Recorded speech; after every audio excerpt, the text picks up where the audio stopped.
The so-called breathing bed was not a single invention, nor was it a luxury item. It was a system. For centuries, especially across Europe and North America, from the 1600s through the early 1900s, older adults slept warm through brutal winters without central heating, electric blankets, or synthetic insulation. They did it by understanding airflow, moisture control, and thermal layering in ways most modern bedding systems actively work against. The breathing bed allowed the body to stay warm without trapping dampness, which is the real enemy of warmth. It was a system. For centuries, especially across Europe and North America, from the 1600s through the early 1900s, older adults slept warm through brutal winters without central heating, electric blankets, or synthetic insulation. They did it by understanding airflow, moisture control, and thermal layering in ways most modern bedding systems actively work against. The breathing bed allowed the body to stay warm without trapping dampness, which is the real enemy of warmth. The foundation of the breathing bed was the elevated frame and the open underside. Beds were raised high off cold floors, not for storage or status, but to allow air circulation beneath the sleeper. Cold floors draw heat downward, and when a mattress sits directly on the ground, moisture accumulates and chills the body. Elevation broke that transfer. In winter conditions, this mattered more than adding another blanket. Today, anyone sleeping on a low platform, foam mattress, or directly on the floor during cold months is recreating the same heat loss problem our ancestors deliberately avoided.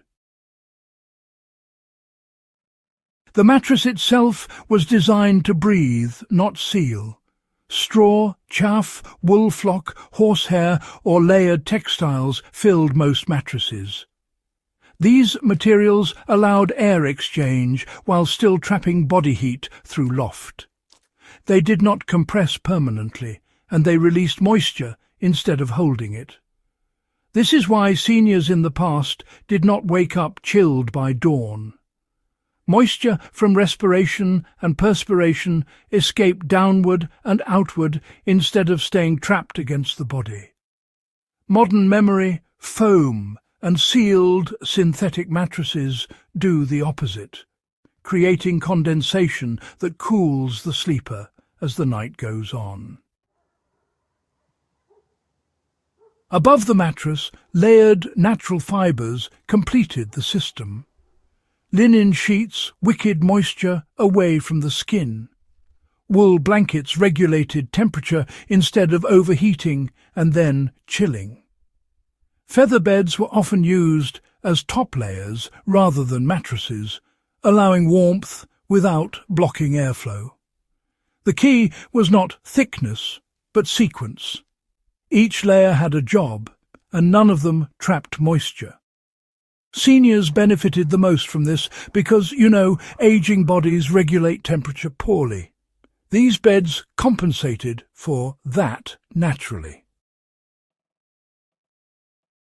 Another overlooked feature was the enclosed sleeping space. Bed curtains, box beds, and alcove beds were common across cold regions. These were not about privacy alone. They reduced the volume of air the body had to warm. A smaller air pocket meant faster heat retention and less exposure to drafts. Importantly, these enclosures were never airtight. They allowed slow air exchange, preventing condensation build-up. That balance is what made them effective. A completely sealed space grows damp and cold. A fully open one loses heat too fast. The breathing bed sat between those extremes. Fire management and body heat timing also mattered. Seniors often went to bed shortly after the household fire had burned down to coals, not ashes. Residual warmth in the room, combined with a pre-warmed bed, created a stable thermal environment through the coldest hours of the night. Hot stones, warming pans, or heated bricks were used briefly and removed. They were never left in place long enough to create damp heat. This practice prevented the cold shock that modern seniors experience when climbing into an unprepared bed. Clothing played a role as well. Sleep garments were loose, breathable, and made of linen or wool. Tight or layered clothing restricted circulation and caused uneven cooling. The goal was steady warmth, not insulation overload. Seniors understood this instinctively. Overbundling causes sweating, and sweat leads to cold. The breathing bed worked because it prevented that cycle. Now let's talk about how this applies today, especially if you're facing winter with rising heating costs or unreliable power. You can recreate a breathing bed using modern materials if you understand the principles. Raise your bed frame to allow airflow underneath. Avoid sealing the underside with storage bins during winter. Choose a mattress that allows ventilation, or add a wool mattress topper that breathes. Replace synthetic sheets with linen or cotton percale.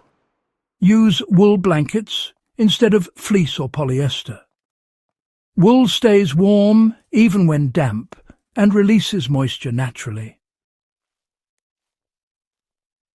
If drafts are a problem, it's better to reduce air volume instead of just adding more heat.